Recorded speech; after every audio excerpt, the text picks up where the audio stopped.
Buenos días, iglesia, ¿cómo estamos? Estamos, gracias a Dios que estamos. Qué bueno, qué bueno. Pues un día más, hermanos, estamos aquí con la mañana, como que nos trae un poquito de lluvia de repente, el sol ya está afuera, pero así es el tiempo de primavera. Por si acaso, todavía estamos en primavera. Aunque las temperaturas llegan casi a 90, todavía estamos en primavera. Ok, nos quedan por ahí unas 2 semanas y media de primavera. 3. Pero bueno, seguimos con este tema, hermanos, de las promesas en las que podemos confiar. ¿En cuántas promesas podemos confiar? Es la pregunta. En las de Dios. Ya nos aclaró ahí la hermana, ¿verdad? Porque de repente sí, hacemos promesas, de repente llegamos a no cumplir lo que prometimos. De repente se nos puede atravesar algo en el camino y decimos, como que esto es más importante que lo que prometí. Pero entonces, ¿dónde queda donde la palabra de Dios nos dice que tu sí sea sí y que tu no sea no? Eso nos lleva a entender que si hemos prometido algo, tenemos que cumplir, a como dé lugar. Así de que esta mañana continuamos con este tema, promesas en las que podemos confiar. Ciertamente las promesas de Dios son fieles y verdaderas. Ciertamente podemos ver que se siguen cumpliendo al pie de la letra. Y entonces ahí entendemos que podemos confiar.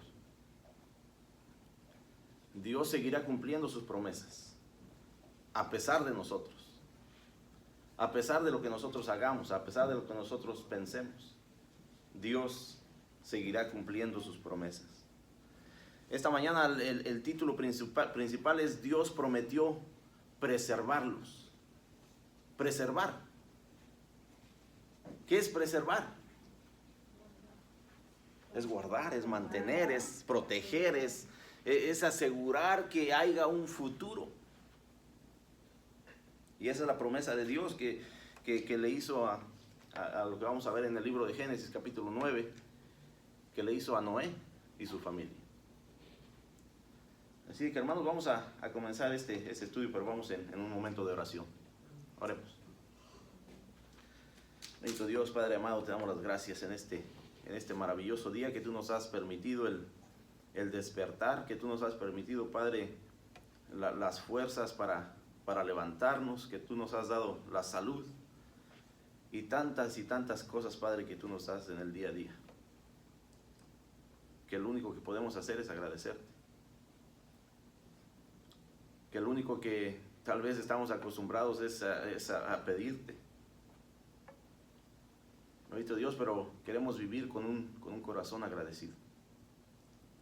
Queremos en realidad entender, Padre, que todo lo que tú haces y provees y nos das es por tu misericordia. No es porque hayamos merecido algo, porque merezcamos algo, sino que tu plena misericordia y gracias es obrando en el día a día. Bendito Dios, te damos gracias por la oportunidad de estar aquí, de poder seguir estudiando tu palabra, de poder, Padre, compartirla. Pero te pedimos, Padre, que pongas nuestro corazón dispuesto, que pongas nuestro oído atento, que vengamos, Padre, en esa disposición de oír tu palabra y de aprender de ella. Que vengamos, Padre, con la disposición de adorar tu santo nombre. Y ciertamente el estar aquí, Padre, es parte de esa adoración. Bendito Dios, te damos gracias por cada uno de mis hermanos y hermanas, por su presencia en este momento, Padre, por el esfuerzo, por la dedicación, así como te pedimos por aquellos que no han llegado aún, Padre, pidiéndote que tú les guíes, que tú los traigas, que tú los guardes en el camino, Padre, pidiéndote por aquellos que vendrán en algún momento, de acuerdo a tu voluntad, de acuerdo a tu tiempo, por lo que ya estás haciendo, Padre. Bendito Dios, ayúdanos a entender que sí, que tus promesas son fieles y verdaderas. Ayúdanos, Padre, a llevar eso en nuestra mente, en nuestro corazón, que podamos, Padre, en realidad vivir el día a día, entendiendo, Padre, que tú eres un Dios de promesas. Y que todo lo que tú prometes se cumplirá en su momento, en su tiempo. Ayúdanos a vivir, Padre, con eso en nuestra mente y corazón. Bendito Dios, nos ponemos en tus manos en esta mañana. Te pedimos que seas tú el que nos guíe, el que nos dirija a través de este estudio, y Padre, que todo lo que se hable sea de acuerdo a tu voluntad. Todo esto lo pedimos en el nombre de tu Hijo amado Jesucristo. Amén. Dios prometió perseverarlos. ¿Cuántas promesas nos han hecho, hermano o hermana? ¿Cuántas promesas se han quebrantado en algún momento de nuestra vida? ¿Verdad? ¿Cuántas promesas hemos hecho? ¿Cuántas promesas se hicieron en el altar el día de un matrimonio? ¿Y sabe a dónde está el porcentaje de divorcios en este tiempo? Promesas. El ser humano tiende a hacer promesas. No necesariamente que todo el tiempo las cumple. Pero esa es la gran diferencia que podemos, el gran contraste que podemos hacer entre Dios y el ser humano. Que Dios lo que promete lo cumplirá. Claro, que será su tiempo. Claro que será en el tiempo de Dios, no en el de nosotros. No en el momento que nosotros pensemos o querramos, pero en el tiempo de Dios.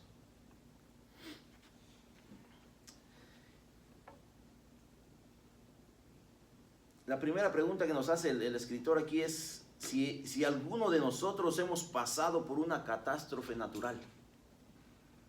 Usted ha estado en medio de un huracán, de un terremoto, de una inundación, de un fuego forestal, qué sé yo, de un huracán, de un torbellino o tornado, como le llamamos. Hemos estado en medio de una situación así de desesperación. ¿Sí? ¿Y cómo sobrevivió? ¿Cómo sobrevivió a eso? Se asusta aún. Con miedo. Sobrevivió con miedo. Pero le aseguro que si sobrevivió fue por la mano de Dios. Eso sí se lo puedo asegurar. ¿Cuántas y cuántas personas han atravesado o han vivido estas catástrofes naturales y muchas de ellas no están aquí? Si usted está aquí y ha pasado por algo así es porque la mano de Dios ha estado presente. Es porque Dios aún tiene un plan para usted. Eso es lo que tenemos que... Yo me acuerdo de la tormenta de Hugo, yo también en casa y los palos por la casa volaban y eso. Amén. Y yo sacaba un cuerno a mirar. Y aquí está con nosotros, hermano. Quiere decir que Dios tiene un plan para usted todavía. Así de que tenemos que entender que seguirán sucediendo desastres naturales, ¿verdad? Y la misma palabra de Dios nos habla que eso seguirá en aumento en los tiempos finales. Y lo podemos ver día a día. Podemos ver los noticieros en todo el mundo. Catástrofes que jamás yo creo imaginamos poder ver en nuestra vida. Pero que ahora lo estamos viendo. No debe de sorprendernos que estamos expuestos a sufrir las catástrofes naturales, donde quiera que vivamos los seres humanos. Por ejemplo, aquí en los Estados Unidos tenemos una región en el medio oeste del país que le llaman el Callejón de los Tornados. Y usted puede oír de ese lugar año tras año. Y la gente vuelve a construir en el mismo lugar. Las amenazas naturales incluyen desastres hidrológicos como son inundaciones o tsunamis, desastres geológicos como son movimientos sísmicos, volcánicos, sumideros, etc. También podemos hablar de los incendios que pueden consumir los bosques y hasta pueblos enteros. Pero cuando un volcán o un tsunami barre con un pueblo, sabemos que hay más por venir. En tiempos recientes, el Centro para la Investigación sobre las Epidemiologías de los Desastres catalogó 6.873 catástrofes naturales en todo el mundo. 6.873 catástrofes en todo el mundo. La CREED estimó que durante el periodo de investigación se perdieron casi 68,000 vidas. No obstante, la humanidad es persistente y vuelve a construir en el mismo lugar. Que saben que hay peligro. Y esa es la realidad. Esa es la realidad del ser humano. No sé si no llegamos al entendimiento de lo que es el peligro. ¿Por qué alguien que querría volver a construir su hogar en el mismo lugar, sabiendo que es un lugar de peligro? Pero bueno, vamos a avanzar. Estamos en el libro de Génesis capítulo 9. Y si alguien lo tiene, quiero invitar a que le dé lectura al verso 1 al 3, por favor. Amén.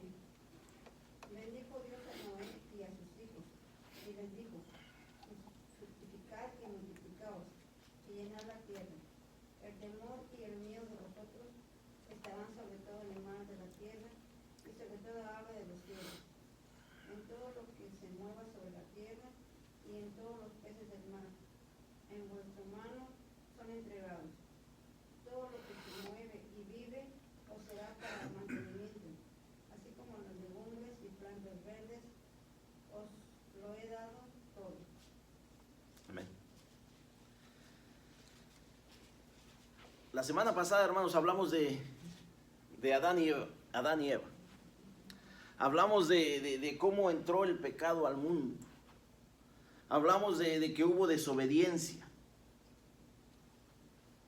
Hablamos de que hubo consecuencias a la desobediencia. Entre la caída de Adán y el diluvio, según los estudios, hay un tiempo de entre 1,600 años. ¿Okay? Desde que la caída de Adán y el diluvio, 1,600 años.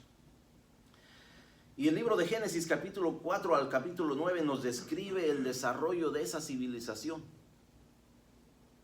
Describe de cómo la civilización empezó a funcionar, de cómo se fue multiplicando, etc. Pero hace un gran énfasis. Enfatiza el declive moral del hombre que practicaba la maldad cada vez más. Y entonces Dios tuvo que tomar una decisión. Y viene el diluvio. La decisión que Dios tomó es acabar con toda esa maldad a través de un diluvio, a través de algo que el ser humano no conocía ni entendía, que era la lluvia.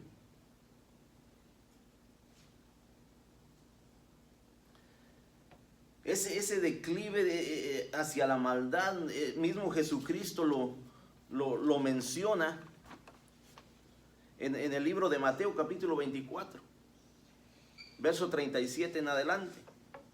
Mire lo que dice. Dice, pero del día y la hora, verso 36, pero del día y la hora nadie sabe, ni aun los ángeles de los cielos, sino solo mi Padre. Mas como en los días de Noé, así será la venida del Hijo del Hombre.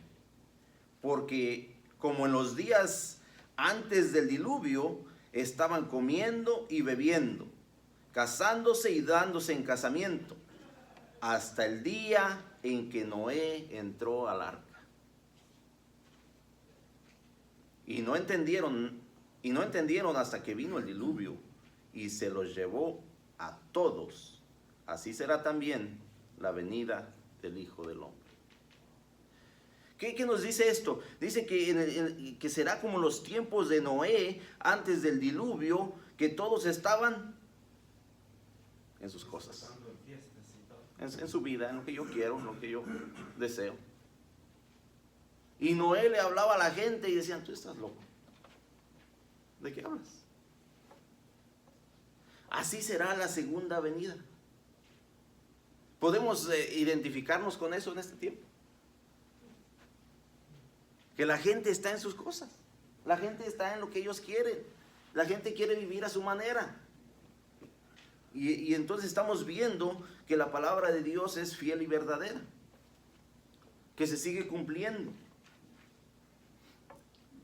Pero sí vemos el énfasis que hace la palabra de Dios en el libro de Génesis, antes del diluvio, que la maldad cada vez era más. La maldad iba en aumento y ahora lo podemos ver de igual manera. La maldad sigue en aumento. Usted puede ver el noticiero, usted puede oír las noticias día a día y usted se dará cuenta que la maldad va en aumento. Pero Génesis 9:1 dice: bendijo Dios a Noé y a sus hijos y les dijo. ¿Recuerda lo que le dijo Dios a Adán y a Eva? Los bendijo y les dijo ¿qué? Fructificad y multiplicaos. Y después le dio autoridad al ser humano sobre la creación.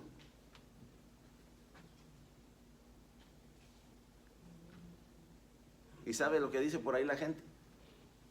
Si usted en realidad quiere conocer a una persona, en realidad ¿quién es? Dele privilegios. Dios le dio al ser humano un privilegio: tener autoridad sobre la creación. Y ahí salió a relucir quién era en realidad el ser humano. Usted le da privilegios a alguien y usted va a entender en realidad qué hay en el corazón de esa persona.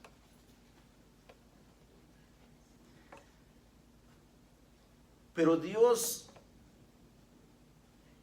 nos da la oportunidad de un nuevo comienzo a través de Noé y su familia. Bendijo Dios a Noé y a sus hijos y les dijo: fructificad y multiplicaos y llenad la tierra. Dios quiere un nuevo comienzo para el ser humano. Acabó con la creación, acabó con toda la maldad a través del diluvio. Solamente guardó a Noé y a su familia, a los que le fueron fieles, a los que sí creyeron en su promesa, a los que siguieron su mandato al pie de la letra.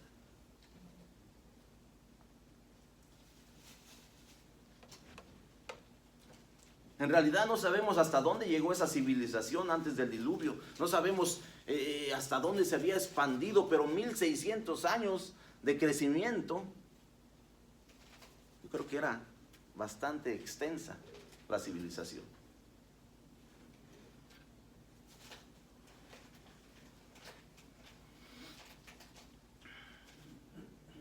Pero esa civilización fue destruida por completo, con la excepción de Noé y su familia y los animales que entraron al arca.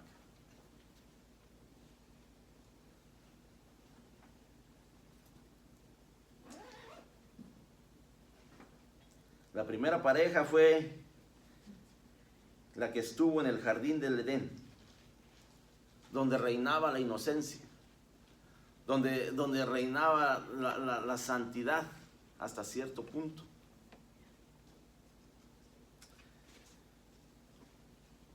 Pero ahora, en el caso de Noé y su familia, sería diferente. Sería diferente.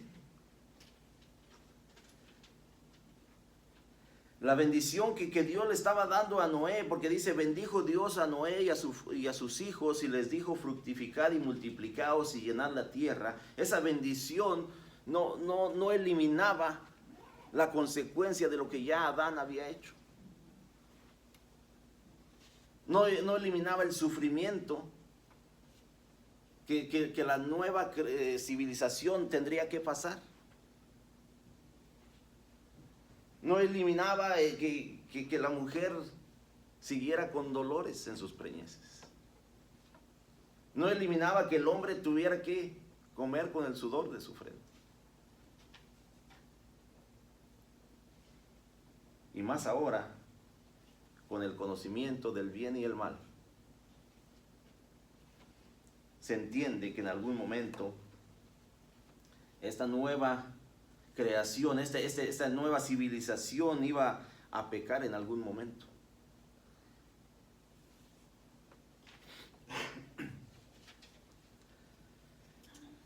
De aquí en adelante el ser humano tendría la capacidad de pecar y de lastimar.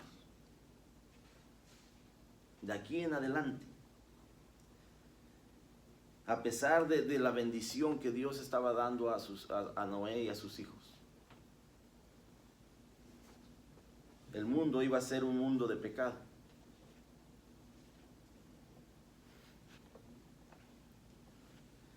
¿Qué dice el verso 2? Dice, el temor y el miedo de vosotros estará sobre todo animal de la tierra y sobre toda ave de los cielos, en todo lo que se mueve y todo lo que se mueva sobre la tierra, en todos los peces del mar, en vuestra mano son entregados.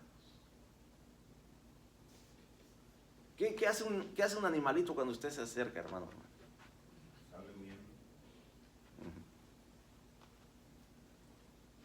Sale huyendo. Aquí está claramente lo que Dios está diciendo. Dice, el temor y el miedo de vosotros estará sobre todo animal de la tierra, sobre toda ave de los cielos y en todo lo que se mueva sobre la tierra, en todos los peces del mar. Todo esto, dice Dios, en vuestra mano son entregados. Ya antes le había dado a Dios la autoridad sobre toda esa creación, a Adán. Ya antes le había dado la autoridad de sojuzgar, de tener autoridad sobre ellos. Ahora la autoridad se convirtió en temor y miedo. Ahora los animales tendrían un temor al ser humano. Ahora no habría esa armonía que tal vez había en el jardín del Edén.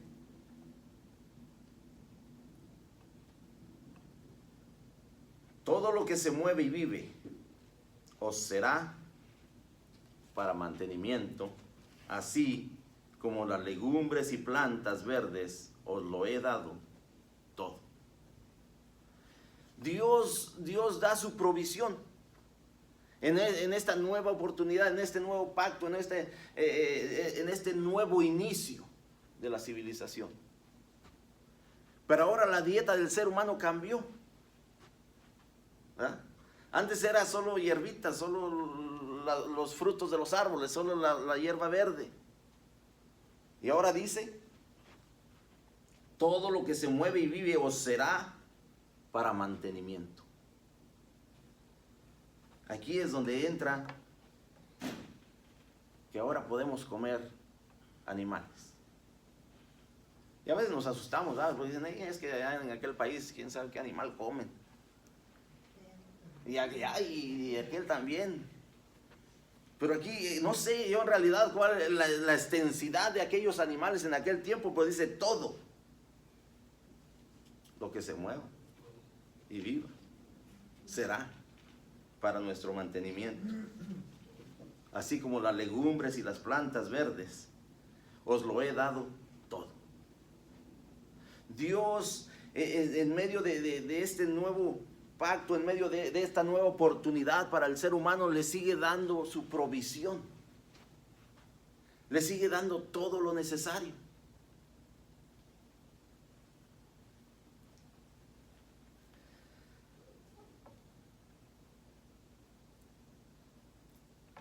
Pero vemos que el hombre sigue a veces prometiendo cosas que no puede cumplir. Hacemos promesas y promesas, pero a veces no llegamos al cumplimiento de ellas. Vemos que aquí hay un cambio. Hay un cambio para el ser humano. Hay una dieta diferente. Hay una manera de provisión diferente. ¿Verdad? Y entonces el cambio de donde estaba Adán y Eva, que igualmente los animales, su provisión solamente era la hierba. Pero ahora, a causa del pecado, tiene que haber derramamiento de sangre. A causa del pecado. A causa del pecado es que el primer sacrificio sucede. Y ahora los animales son parte del sustento del ser humano.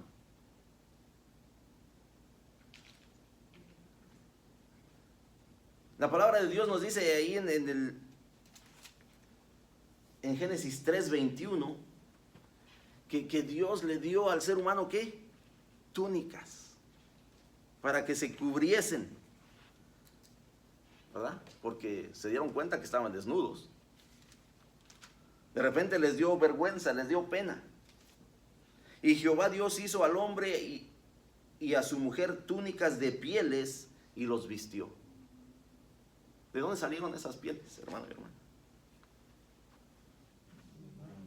Tuvo que sacrificarle un animal para darle una vestimenta al ser humano. A causa del pecado sucede el primer sacrificio. Y ahora, después en el tiempo de Moisés, eso era algo que se estaba saliendo de control. Sacrificio para todo. Cometiste pecado y llevaba sacrificio. Y una, y otra vez, y otra vez, y otra vez. Y había derramamiento de sangre. Que Dios dijo, ya no quiero más. Ya no quiero más derramamiento de sangre. Tuvo que ser necesario un sacrificio perfecto. Y ese es Jesucristo a través de la cruz.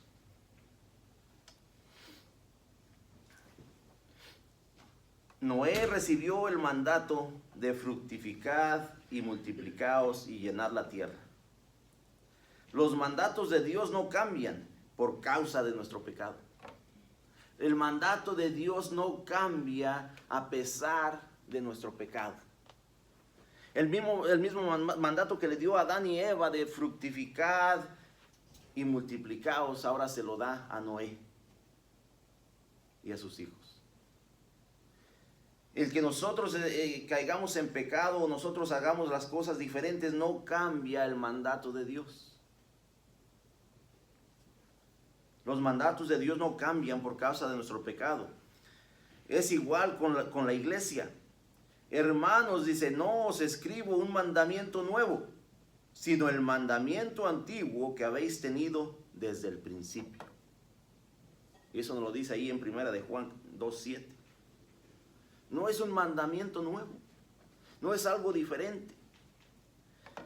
Es algo que Dios ya estableció desde el principio. Después del diluvio, la relación entre el hombre y su entorno se volvió problemática. El temor acogería al mundo animal. Tristemente, la inocencia cae víctima del pecado. Para ser un buen mayordomo del mundo, el hombre tiene que aprender a controlar sus tendencias pecaminosas de explotar la creación. ¿Y cómo explotamos la creación, hermano? ¿Sabe cómo la explotamos? Cada día queremos más comodidad. Cada día queremos unos asientos más cómodos. ¿De dónde tiene que salir eso? Cada día queremos que la temperatura se mantenga a la temperatura que nosotros queremos. ¿De dónde sale eso? Todo eso viene de la creación, combustibles que tenemos que sacar de la creación, combustibles que ahora están creando contaminación y que estamos destruyendo la creación de Dios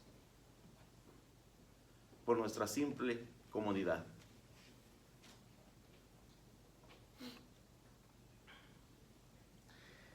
El hombre tiene que aprender a controlar sus tendencias pecaminosas de explotar la creación. El mundo pasó un juicio y podríamos pensar que ese sería el fin, pero no fue así.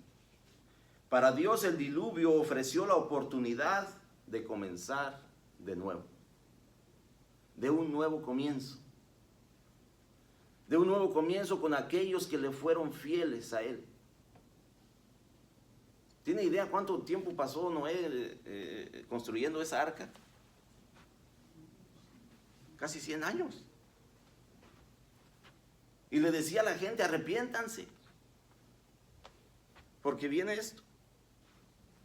Estás loco. ¿De qué hablas? La gente seguía en lo que ellos querían. La gente seguía, como dice la palabra, comiendo, bebiendo, casándose, dándose en casamiento, haciendo lo que a ellos les placía. Y no hubo arrepentimiento. Y la palabra de Dios nos dice que ahora en su segunda venida los tiempos serán iguales, como en el tiempo de Noé antes del diluvio. Que la gente sigue en sus cosas. La gente sigue haciendo lo que mejor le place, sin entender que habrá un juicio.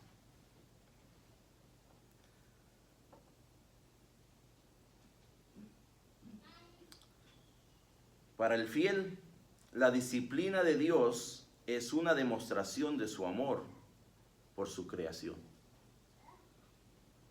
Y si usted no lo cree así, hermanos, vaya usted a Hebreos capítulo 12 y entenderá lo que nos dice 12:6. Dice, porque el Señor al que ama disciplina y azota a todo al que recibe por hijo. Ahí está. Dios nos quiere, si Dios nos está disciplinando es porque Él nos ha aceptado como sus hijos. Si Dios nos sigue corrigiendo es porque en realidad quiere que nosotros seamos diferentes. Y eso ha sido su intención desde el principio, desde el comienzo, a través de la creación, a través de poner límites, a través de poner estatutos, a través de poner leyes. Dios ha querido que el ser humano permanezca en disciplina. Quiero invitar a alguien a los versos 4 al 7, por favor, capítulo 9. Amén. Pero carne con su vida, que es su sangre, no comeréis. Porque ciertamente demandaré la sangre de vuestras vidas. De mano de todo animal la demandaré. Y de mano del hombre, de mano del varón, tu hermano, demandaré la vida del hombre. El que derramare sangre de hombre por el hombre, su sangre será derramada, porque a imagen de Dios sois el hombre. Mas vosotros, fructificad y multiplicaos, procread abundantemente en la tierra y multiplicaos en ella. Amén. Si vemos que Dios vuelve hasta a establecer límites. A Adán y Eva le dijo, todo esto es para tu sustento. Pero del árbol, de la ciencia, del bien y del mal, no comerás, porque ciertamente morirás. Ahora en este nuevo comienzo, Dios pone límites y ciertamente le dijo al ser humano, ahora cualquier animal es para tu sustento. Así como es las legumbres. Pero ahora aquí empieza a poner límites. Verso 4 dice, pero carne con su vida, que es su sangre, no comeréis.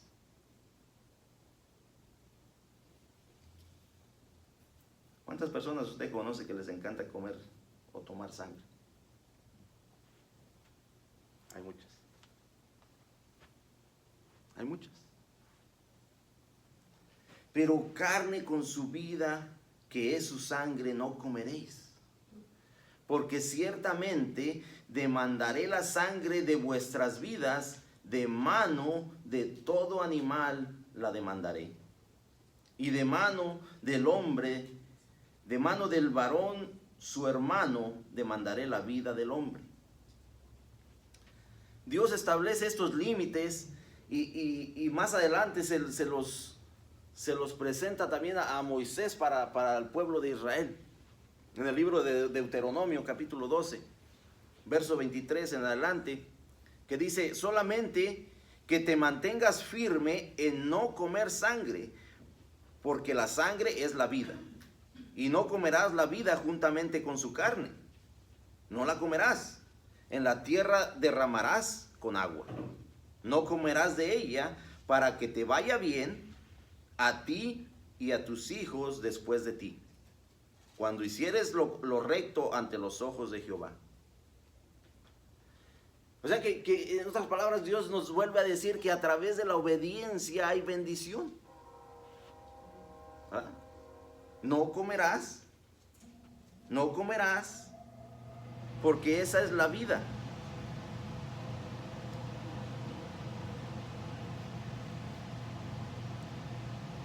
Y a través de vivir en obediencia, podemos adquirir la bendición. Dice: porque entonces te irá bien a ti y a tus hijos después de ti, cuando hicieres lo recto ante los ojos de Jehová. Cuando en realidad tú te mantengas en obediencia.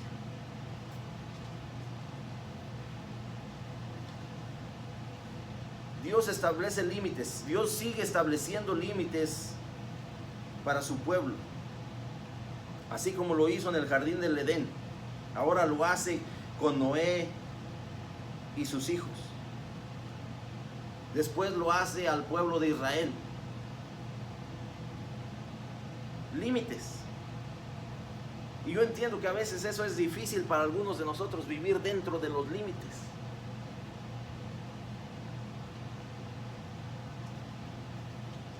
Mire, nosotros en la construcción siempre hacemos reuniones todas las mañanas. Vamos a estar haciendo esto, va a haber estos peligros, va a haber estas situaciones. Protéjase, use su equipo de protección personal, haga lo necesario, manténgase alerta, etcétera, etcétera. Y la primera recomendación que usted le dio, que no hicieran, 5 minutos después lo están haciendo. ¿Por qué es el ser humano así? ¿Qué es lo que no entendemos? Dios nos sigue esperando que nosotros estemos en obediencia.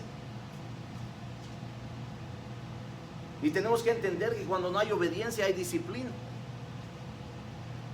Dios dice que al que ha aceptado como hijo lo disciplina. Dios nos va a disciplinar si nosotros no queremos estar en obediencia. Ahora Dios comienza a poner límites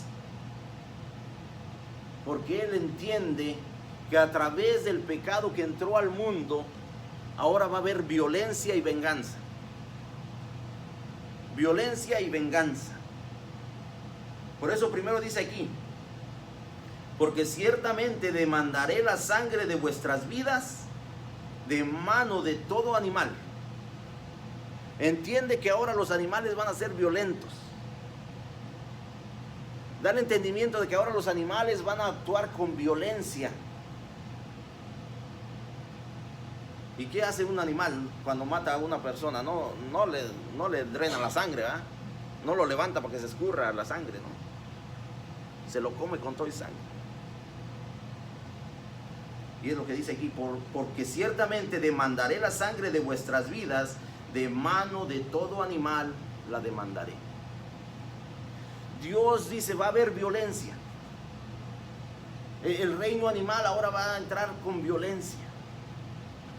Pero ahora va más allá, dice: y de mano del hombre, de mano del varón su hermano, demandaré la vida del hombre.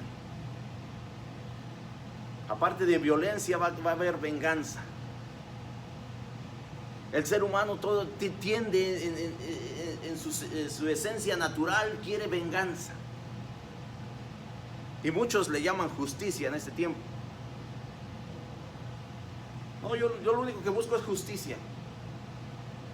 No, tú quieres venganza. Tú quieres ver el sufrimiento de la otra persona. Y la palabra de Dios nos dice que la venganza es suya. Que la venganza es de Dios. Que no es nuestra. Verso 8 dice, el verso 6. El que derramare sangre de hombre por el hombre, su sangre será derramada, porque a imagen de Dios es hecho el hombre. Dios le explica aquí a Noé que las cosas ya no son como eran antes, que las cosas ya no serán tan pacíficas como lo eran en el jardín del Edén, donde Dios caminaba y paseaba y hablaba con Adán y Eva, donde había esa relación,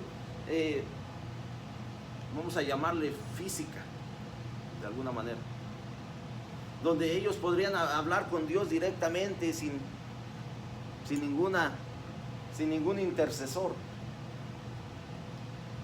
Pero sí le está haciendo saber a Noé que en este nuevo comienzo va a haber violencia, va a haber maldad, va a haber venganza.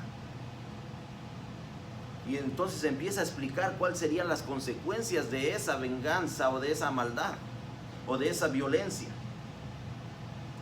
Y entonces hace un contraste aquí en el verso 7. Dice, mas vosotros, yo sé que todo esto va a haber en este nuevo comienzo. Yo sé que va a haber violencia, que va a haber venganza, pero dice, mas vosotros fructificad y multiplicaos. En otras palabras, ustedes no piensen en eso.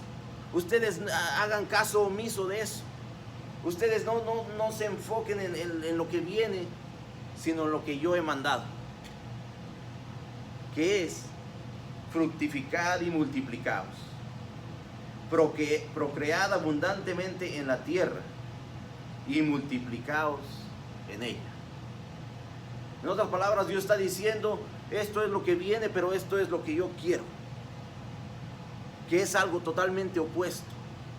Va a haber maldad, va a haber venganza que estarán dispuestos a quitar la vida, pero ustedes deben de estar dispuestos a dar más vida,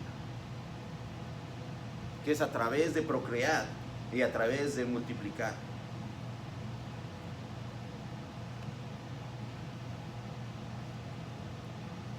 Es el gran contraste que podemos ver a través de este pasaje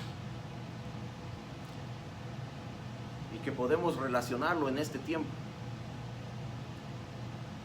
Que la gente está optando por no vida, por violencia, por venganza, por maldad.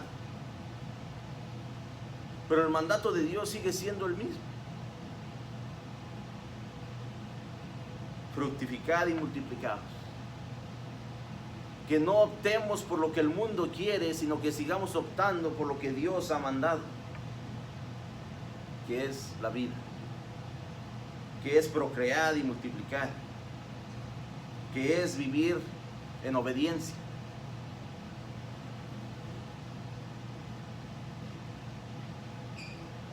Aquí enseguida Dios reitera, mas vosotros fructificad y multiplicaos, procread abundantemente en la tierra y multiplicaos en ella.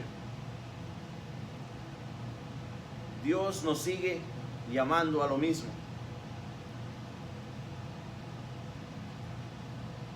Dios nos llama a procrear abundantemente, a multiplicar, plantando la seguridad de que bajo una buena administración el mundo sería capaz de sostener un sinnúmero de generaciones. un sinnúmero de generaciones, que esa fue la promesa que le hizo a Abraham. Dice que su descendencia sería incontable. Dios sigue llamándonos a estar en pro de la vida, a que estemos dispuestos a vivir en ese mandato. Después del diluvio, Dios permitió que el mundo animal fuera una fuente de alimento para la humanidad, pero no les dio mano libre sin restricciones. En esta mayordomía el hombre seguirá siendo responsable ante Dios sobre su trato al mundo animal. El hombre reconocería que Dios es y seguirá siendo el dueño al mantener el mandato que Él les dio. Pues déjeme hacerle esta pregunta, hermano y hermana. ¿Cómo la venganza o la envidia frustran el propósito de Dios en su vida? ¿Cómo la venganza o la envidia están frustrando el plan de Dios para su vida? Porque vemos que a través de lo que Dios dice aquí, está dando a entender a Noé que estas cosas vendrán, que la violencia existirá, que la maldad existirá, que la venganza vendrá. Pero al final de cuentas tenemos la oportunidad de optar por una cosa o por la otra. ¿Será que la violencia y la envidia y la venganza están frustrando el plan de Dios en nuestra vida? ¿Será que no nos están dejando ver claro cuál es el mandato de Dios? ¿Será que están retrasando nuestro crecimiento? ¿Será que no nos están permitiendo vivir en obediencia como Dios quiere que vivamos? Dios pone sus límites desde el principio de la creación. Le puso límites a Adán y a Eva, ahora le está poniendo límites a Noé y su familia para ese nuevo comienzo. Dios le dio una infinidad de límites a su pueblo en ese camino a la tierra prometida. ¿Dónde estamos nosotros? Quiero invitar a alguien que le dé lectura del verso 8 al 13, por favor. Y habló Dios a Noé y a sus hijos con él, diciendo: He aquí que yo establezco mi pacto con vosotros, con vuestros descendientes después de vosotros, con todo ser viviente que está con vosotros, aves, animales, toda bestia de la tierra que está con vosotros, desde todos los que salieron del arca hasta todo animal de la tierra. Estableceré mi pacto con vosotros, y no exterminaré jamás toda carne con aguas de diluvio, ni habrá más diluvio para destruir la tierra. Dijo Dios: Esta es la señal del pacto que yo establezco entre mí y vosotros, todo ser viviente que está con vosotros, por siglos perfectos. Mi arco he puesto en las nubes, el cual será por señal del pacto entre mí y la tierra. Amén. Dios establece un pacto. Dios establece un pacto, pero no tan solo con Noé y sus hijos. El pacto que Dios establece es establecido con toda la creación. Dice: y habló Dios a Noé y a sus hijos con él, diciendo: He aquí que yo establezco mi pacto con vosotros. ¿Y con quién? Con vuestros descendientes después de vosotros, y con todo ser viviente que está con vosotros, aves, animales, y toda bestia de la tierra que está con vosotros, desde todos los que salieron del arca hasta todo animal de la tierra. El pacto es con toda la creación. El pacto es desde el tiempo de Noé hasta el fin de los tiempos. El pacto es, aquí dice, estableceré mi pacto con vosotros y no exterminaré ya más toda carne con aguas de diluvio, ni habrá más diluvio para destruir la tierra. Ese es el pacto. Es el pacto que Dios hizo con Noé y con la creación. No habrá más diluvio para destruir la tierra. Oiga, hermano, pero a veces pareciera que viniera uno.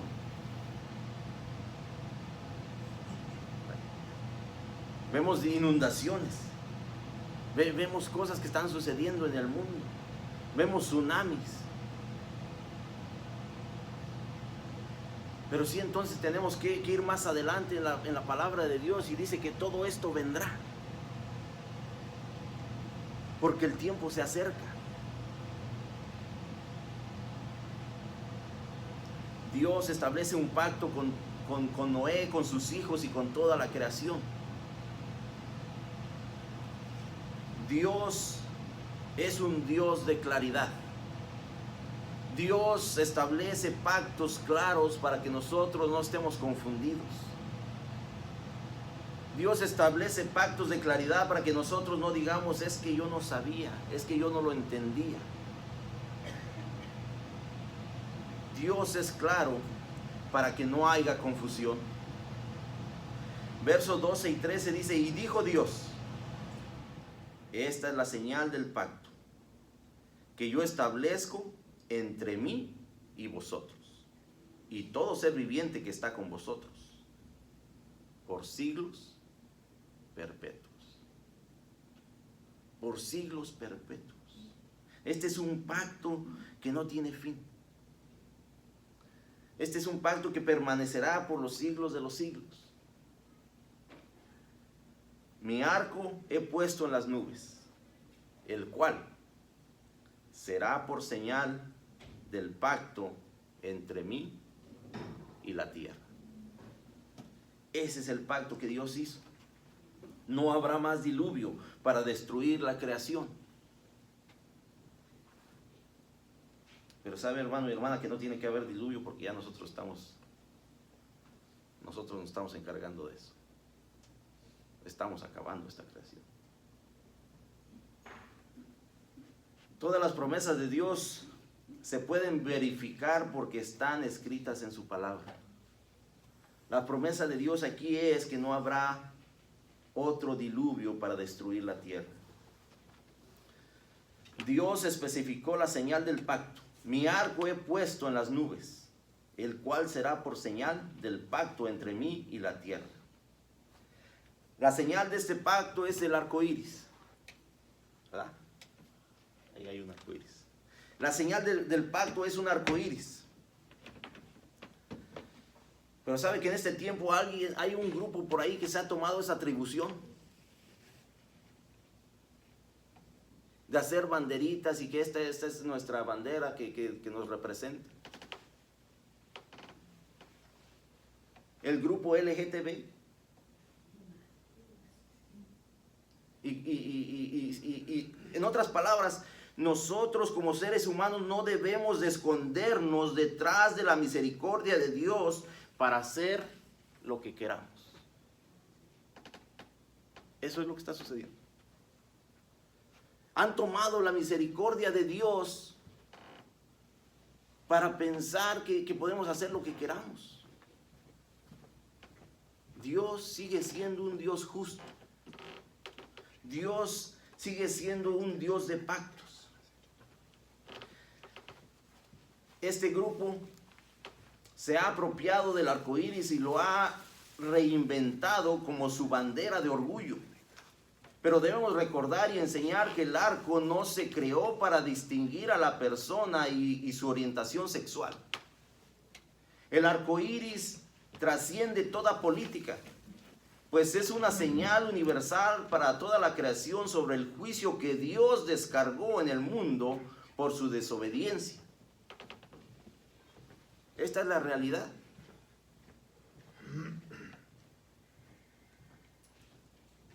Y ahora es el pacto que representa su promesa de nunca inundar más la tierra para destruirla.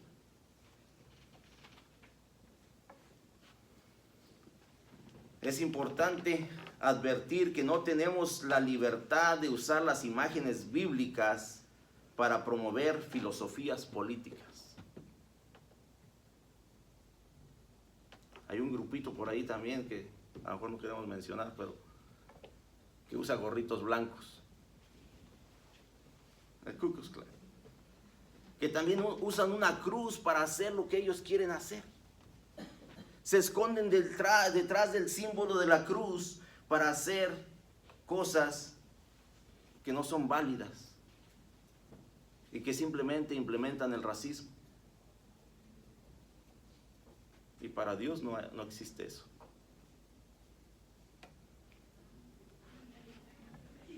Este otro grupo usa el arco iris para celebrar la homosexualidad. Ambos ignoran algo importante. Ellos están ignorando la misericordia de Dios. Y piensan que no habrá juicio. En general, Dios no puso su arco iris en el cielo para diferenciarnos los unos de los otros. Lo puso en los cielos como un recuerdo de su juicio y un recordatorio de su gracia, pues nunca más inundaría al mundo con un diluvio. Que el arco iris continúe hasta hoy es una señal de la fidelidad de Dios. Él prometió no desampararnos ni dejarnos. Y Dios, como dice el tema, prometió preservarnos.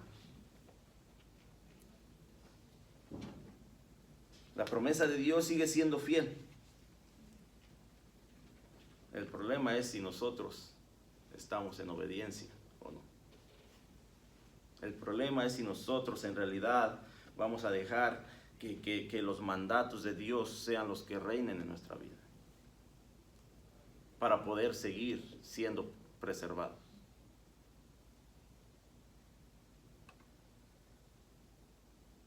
Todo desastre natural sucede en este mundo que Dios creó y maldijo. Sucede con el fin de hacernos conocer que Él es soberano y Él tiene el control de todo. Mientras más pronto aprendamos esta lección, más pronto aceptaremos que los contratiempos inesperados también pueden ser señales que nos muestran la posibilidad de que podemos confiar cada día más en Dios. A pesar de las situaciones, a pesar de todo lo que vemos, los desastres naturales y todo lo que está sucediendo. Y por si acaso acaban de anunciar que esta temporada de huracanes va a ser mucho más fuerte que de las que ha habido en los últimos años. Pero Dios sigue siendo fiel. Dios sigue siendo un Dios de pacto. Dios sigue siendo un Dios de promesa. Así de que, hermanos, simplemente los animo a que nosotros podamos entender que Dios es un Dios de promesas. Y si usted no conoce las promesas de Dios, lo animo a que las empiece a conocer a través de la palabra de Dios. Y eso es todo lo que le puedo decir en esta mañana. Que Dios me los bendiga.